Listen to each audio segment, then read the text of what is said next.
Hello and welcome to another edition podcast of The Right Has Left. I am your host, Roy Garten, and today we have got a lot of news to talk about. But first, let's get to some quick breaking news, and that is on the fact that, guess what? Yes, indeed. Kilmar Garcia has been returned to the United States. But really for all the wrong reasons and not the reasons that you and I would like to hope for. Yes, he's been returned to the United States, but it's because the fact of the matter is that Pam Bondi is going to continue to press charges against Garcia for a grand jury that has returned an indictment on him in the state of Tennessee. And unfortunately, that is not good news and news that we would like to hear. But unfortunately, that's what the fact of the matter is. What is so surprising about this is that Donald Trump, of course, has always said, I can't bring this guy back. It's out of my hands. He's there to stay in El Salvador. But all of a sudden, because of all the rift that's going on between Musk and him, they want to get the topics changed and get everything off of focusing on him.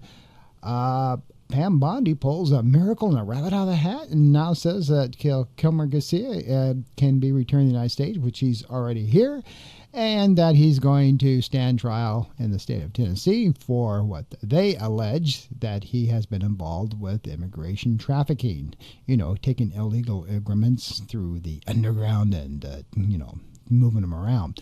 Now, whether that is true or not, of course, that is for a jury to decide. This is all coming about because they want him to make sure that he has his due process. Yes, got to have that due process, don't we? Sure. So in other news that's going on is this guy. Yes, Thomas Fugate, with no apparent national security expertise. This young man, 22 years old, is now a Department of Homeland Security official overseeing the government's main hub of terrorism prevention, including an $18 million grant program that was intended to help communities, so says the White House.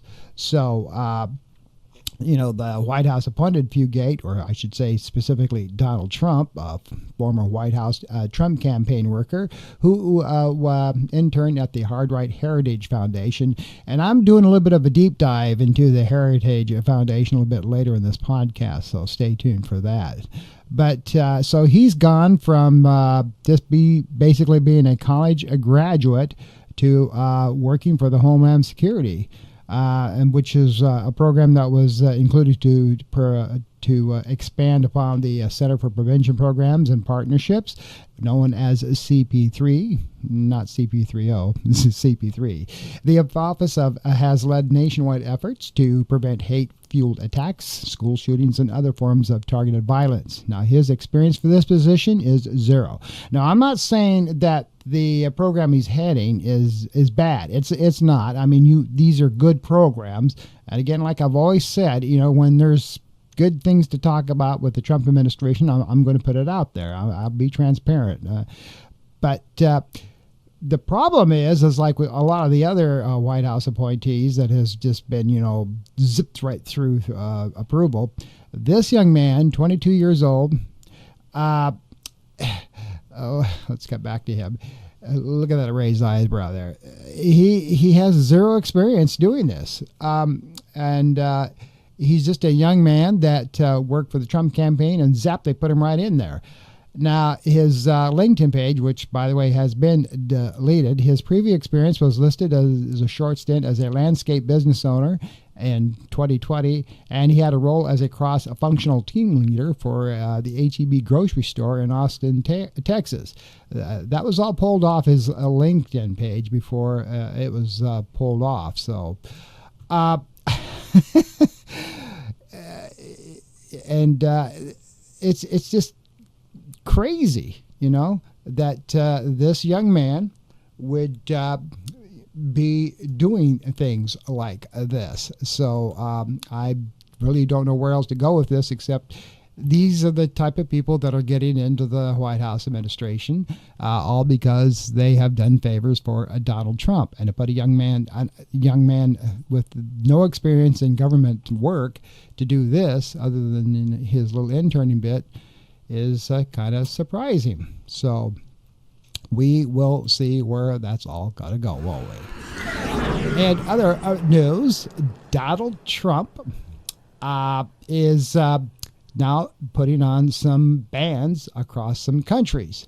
And that's also not very, very good. Countries across the world were in shock Thursday when Donald Trump, this past Thursday, announced a travel ban on nationals from a dozen countries and the cancellation of visa programs for 7 more. So for many years, these countries thought, hey, this is the United States, so we've got some good things going on here. But for many, the move seemed like a return to 2017, and one of the most controversial policies of Trump's first term. Trump on Wednesday decided national security and terrorism concerns as motivating factors behind the ban on nationals, largely from Africa, Asia, triggering reactions from representatives of those countries. Now, let's take a look at this particular travel ban. There's the graphic. Those are the countries that are involved with the travel ban. And says, take for instance Chad, a nation of Central Africa that is among the countries hit with a travel ban, quickly issued a reciprocal restriction on issuing visas to the United States citizens. Of course, all of these countries are going to come back to the United States and say, hey, if you're going to ban us, we are going to ban you. And Chad has no plans to offer, no billions of dollars to give to the Trump administration, but Chad had its dignity and pride, so says President Idris Deby, who wrote on Facebook on Thursday from Chad. In other words, we're not going to pay you, Donald Trump, to have favors. President Donald Trump has revealed why Egypt, now this is interesting, where a Boulder, Colorado attack suspect Mohammed Sabri Solomon was born, was not included in the travel ban. Egypt has been a country that we deal with on a very close basis, so said Donald Trump. He told reporters this at a recent White House press briefing. They have things under control in Egypt. Why it matters, because, if you remember, 15 people were injured this past Sunday during the attack at a protest in support of the Israeli hostages held by Hamas. Police said Solomon, who's 45 years of age, had come armed with 18 Molotov cocktails and threw 2 into the crowd while yelling, "Free Palestine." Solomon, who was on an expired visa from Egypt, is facing attempted murder and federal hate crime charges. So, this deal with Egypt, as I just previously stated, has got a lot of mixed reactions.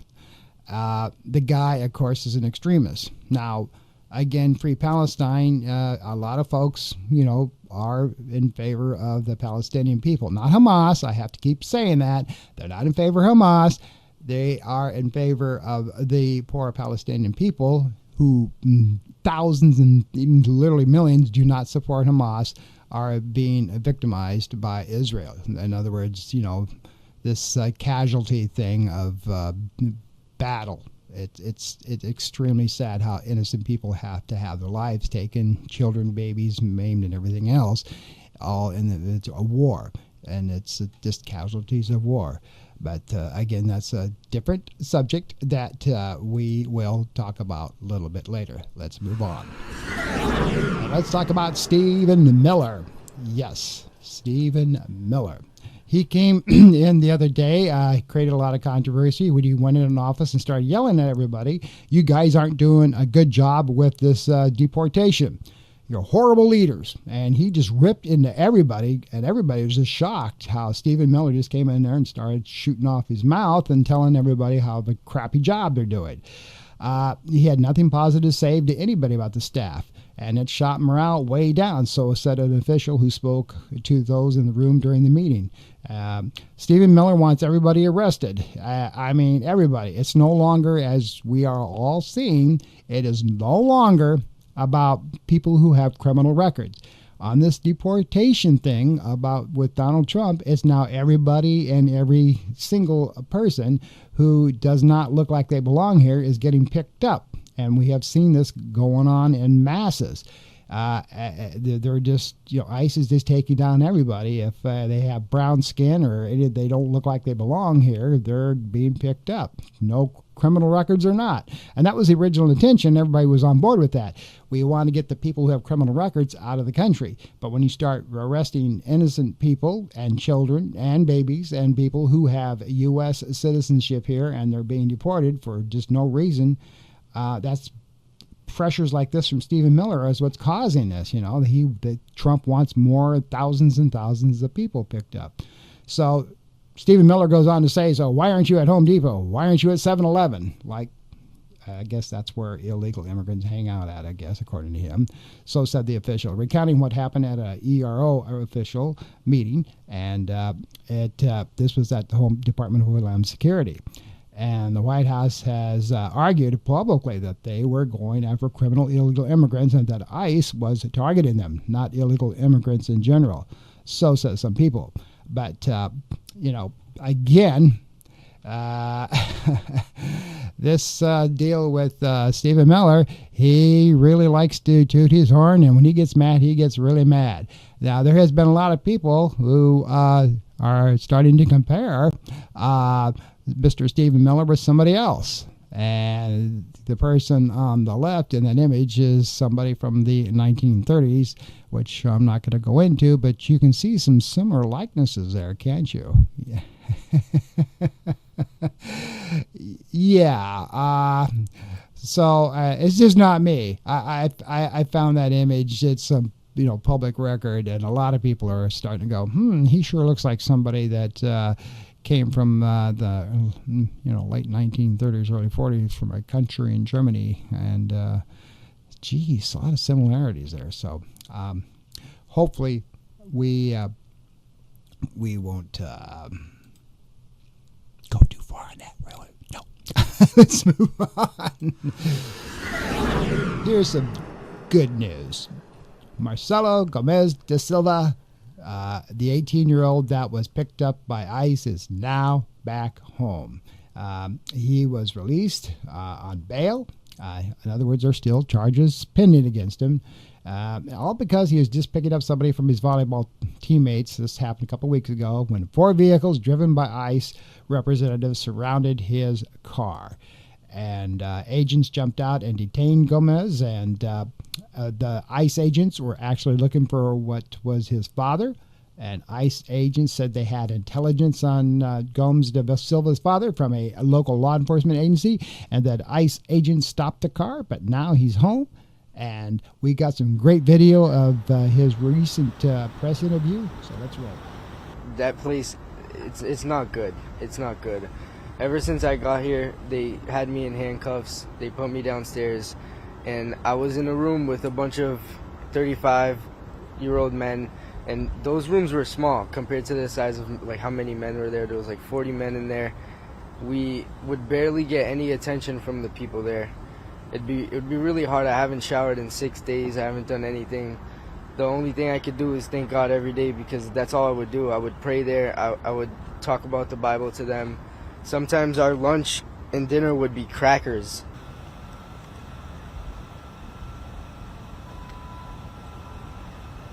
They give us a really long sheet of this thin aluminum, I'm guessing, and we lay down on the concrete floor and put that over us and just sleep through the night.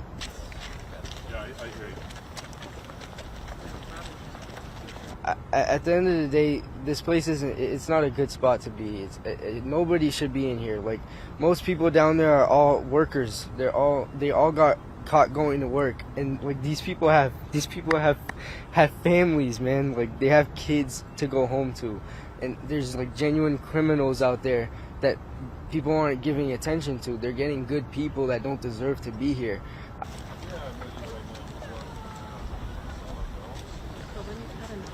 I don't want anyone to touch my dad. I want my dad. My dad would call me at night with my brother and sister, and he wouldn't stop crying, and he would talk about how, like, he can't even go outside.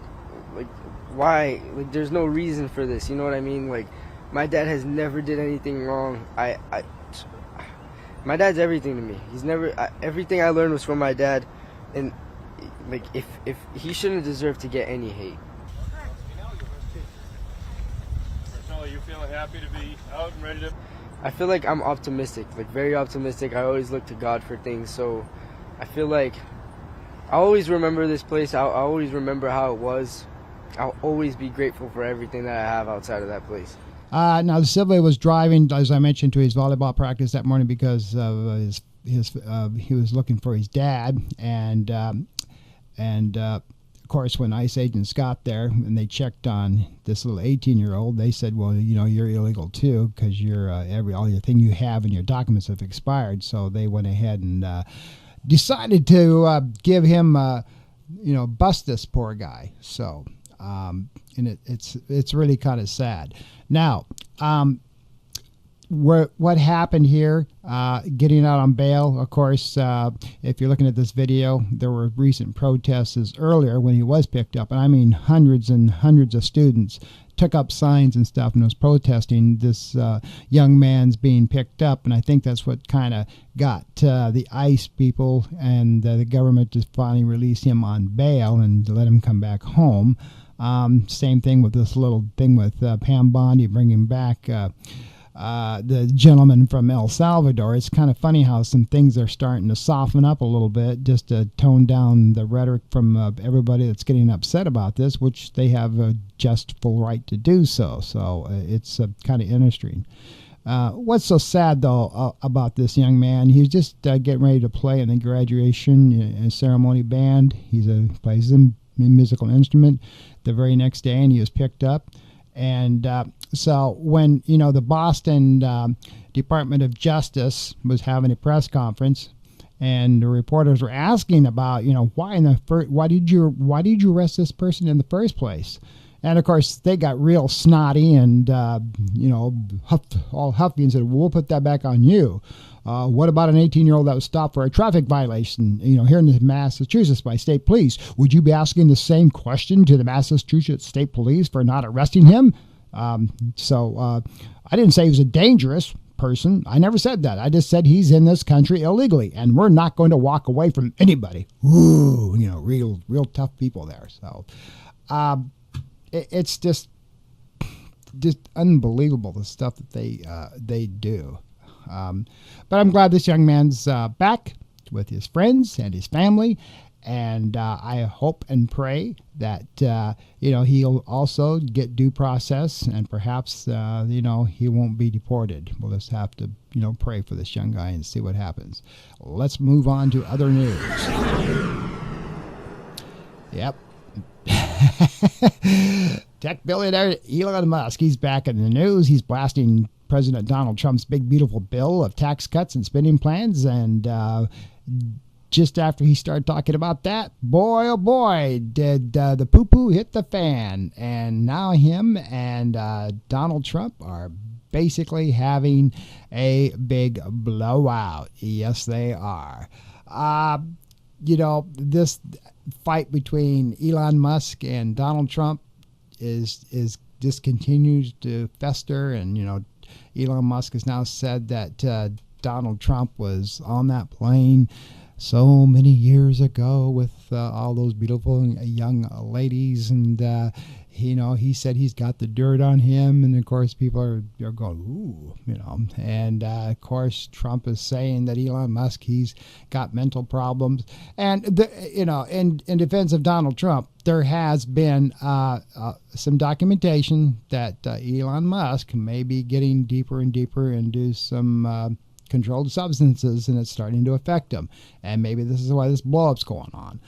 People have documented that Elon Musk was even using drugs right there in the White House. So I don't know. We'll just have to wait and see. But Musk is calling that this proposed bill, this massive, outrageous, pork-filled congressional spending bill, is a disgusting abomination, so said Musk. And he posted this all on X, warning that the bill will increase the federal deficit. Shame on those who voted for it. And you know you did wrong. You know it. So on and on this little battle goes. And I don't know what is going to become of it. But, the fighting continues between Donald Trump and Musk, and the Democrats are having a lot of fun with it. They're seeing that Mr. Taco and Elon Musk are fighting back and forth, and they're just sitting back and enjoying it.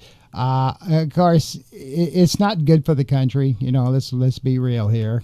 With Musk and Trump fighting, stocks are starting to fluctuate again and drop a little bit. And Musk's Tesla stock is going down. And because of these people are, because Trump is who he is, the president of the United States, and Elon Musk, who has billions of dollars, and he economically, he is controlling a lot of the world's processes. It is not good, and the two really kind of need to, I guess, make up, if you want to use that terminology. In other news, Defense Secretary Pete Hegseth has now ordered a review of ships' names, specifically those honoring civil rights leaders like Harvey Milk, a gay rights icon and Navy veteran. Potential impact: the review could lead to the renaming of ships like the USNS Harvey Milk, potentially sparking controversy and debate about the balance between honoring civil rights leaders and the historical context and military names. Rationale: the decision to remove the Confederate names was based on the idea that these names represented a controversial and painful past, while the potential of renaming of ships honoring civil rights leaders raises questions about whether the current administration is honoring them fairly.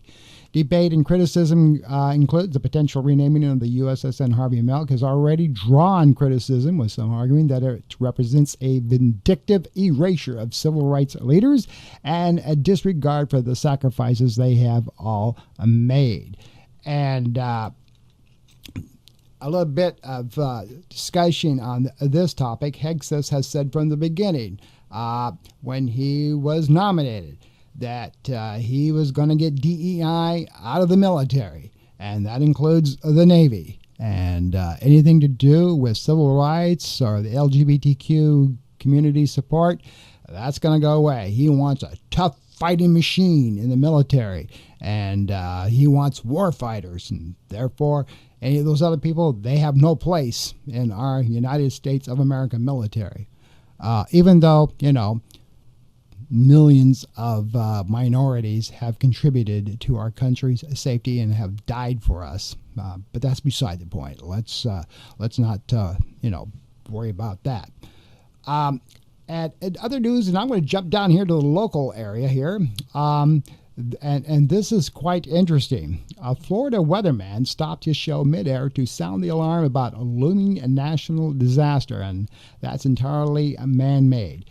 And as the country prepares for the next hurricane season, which is already underway, by the way, here in the state of Florida, Miami newscaster John Morales issued an ominous warning about how the steep federal government cuts are impacting the meteorologist's ability to predict and track threats. Take a look at this. Listen, I've been on this since 8 o'clock this morning on social media, and there is a lot of anxiety out there because you don't see it turning, right? When is it going to turn? John, it's not turning. It's coming straight to us. It's going to turn, all right? The turn was never forecast to be on Sunday. The turn isn't even on Monday morning. The turn will come Monday afternoon, Monday evening, into Tuesday. Remember that? That was about 6 years ago. That was Hurricane Dorian, as it was absolutely devastating the northwest Bahamas as a Category 5, sat over that region for 2 days. It was headed straight west. Lots of people in Florida were concerned the hurricane was heading here. And as you've grown accustomed to my presentations over my 34 years in South Florida newscasts, confidently, I went on TV and I told you it's going to turn. You don't need to worry. It is going to turn. And I am here to tell you that I am not sure I can do that this year because of the gutting, the sledgehammer attack on science in general, and I could talk about that for a long, long time, and how that is affecting the U.S. Leadership in science over many years, and how we're losing that leadership, and this is a multi-generational impact on science in this country, all right? But specifically, let's talk about the federal government cuts to the National Weather Service and to NOAA. Did you know that Central and South Florida National Weather Service offices are currently basically 20 to 40% understaffed? From Tampa to Key West, including the Miami office, 20 to 40% understaffed. Now, this type of staffing shortage is having impacts across the nation because there's been a nearly 20% reduction in weather balloon launches that carry those radiosondes. And what we're starting to see is that the quality of the forecasts is becoming degraded. That was a quite fascinating video there because it's so true. With all the cuts from the National Weather Service and all the Weather Bureau stations, especially here in the state of Florida, have had huge staff reductions, and the ability to predict these hurricanes is going to be tougher and tougher. And on top of that, after a hurricane does come through the state of Florida, with FEMA basically by the Trump administration being dissolved, a lot of folks here may not get the federal help that they all thought they were going to get either. So it's quite interesting. Let's move on to our top story today.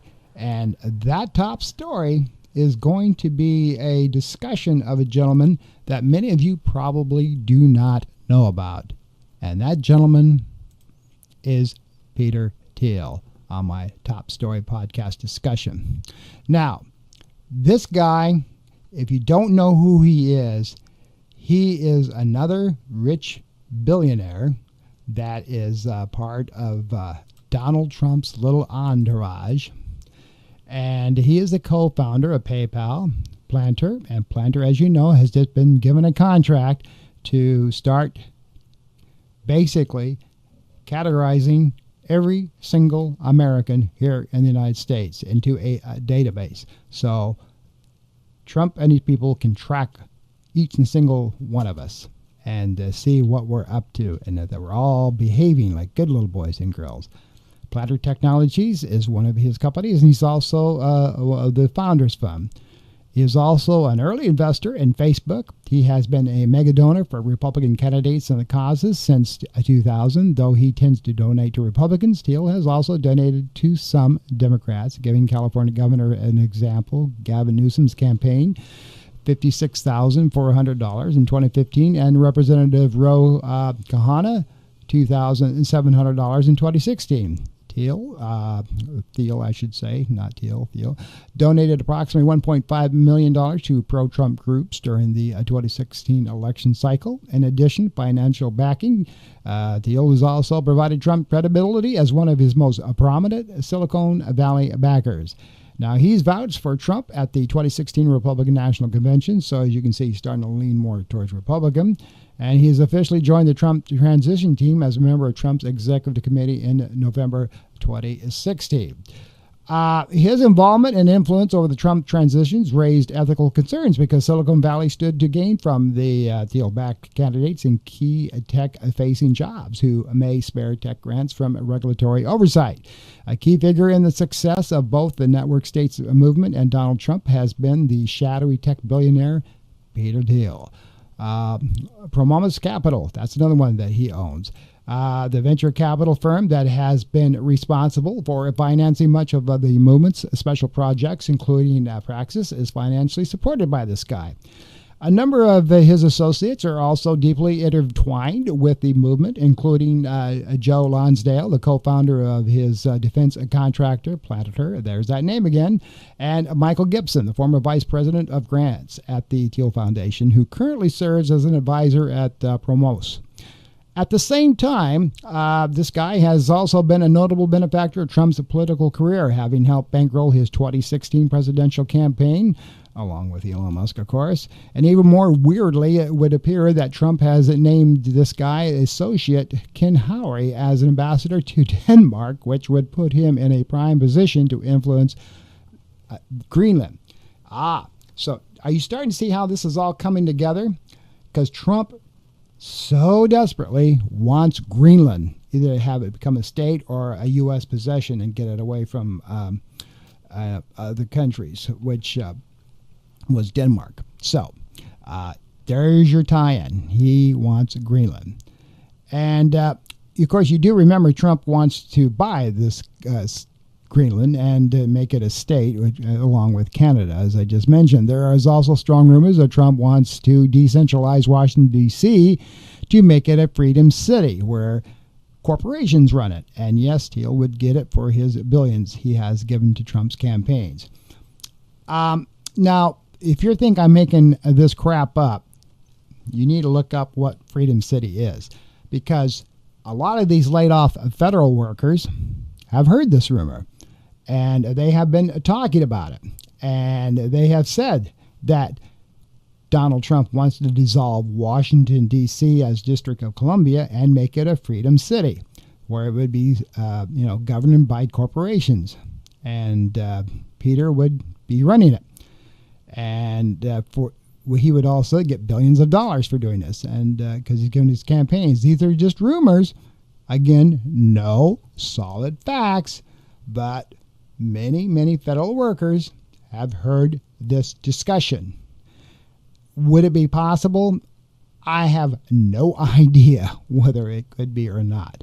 But freedom cities as a concept is a real thing. You can look it up and make your own decisions. But many of these federal workers who've been canned said that this is why a lot of these people are getting canned, because of the idea of trying to turn Washington, D.C. into a freedom city and let it be governed by corporations. And like I said, a lot of this information is on Political Wired, and you can make up your own minds. So